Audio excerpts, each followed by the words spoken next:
Fruit জুসগুলির প্যাকেটে এবার থেকে লেখা যাবে না 100% ফলের রস কথাটি। ফ্রুট জুস সংস্থাগুলিকে এই ভুয়ো দাবি মোছার নির্দেশ দিল কেন্দ্রীয় খাদ্য সুরক্ষা দপ্তর।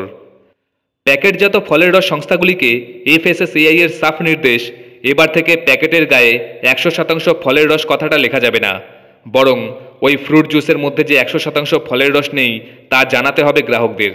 এছাড়াও ওই পানীয়তে ঠিক কী কী উপাদান রয়েছে তাও বিশদে জানাতে হবে কোম্পানিগুলিকে।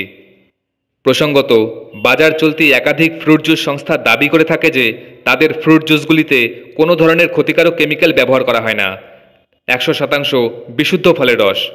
আর বাচ্চা থেকে বুড়ো এই ধরনের প্যাকেটজাত ফ্রুট জুস সকলেরই বেজায় পছন্দের।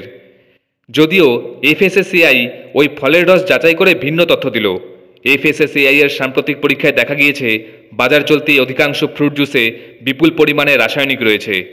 এই অবস্থায় ভেজাল ফ্রুট জুসগুলির বয়ানে 100% বিশুদ্ধ ফলের রস কথাটার বদল আনার নির্দেশ দিল খাদ্য সুরক্ষা দপ্তর। এফএসএসএআই জানিয়েছে প্যাকেটজাত ফ্রুট জুসে থাকে হাই ফ্রুক্টোজ কর্ন সিরাপ। বিশেষজ্ঞদের বক্তব্য, এর চেয়ে বড় ভেজাল হতে পারে না। বাজার চলতি অধিকাংশ আম, কমলালেবু বা লিচুর রসে মেশানো হয় এই হাই ফ্রুক্টোজ কর্ন সিরাপ। পাশাপাশি খাবারের স্বাদ দীর্ঘদিন একই রকম রাখার জন্য অ্যাসিডিটি রেগুলেটর মেশানো হয়।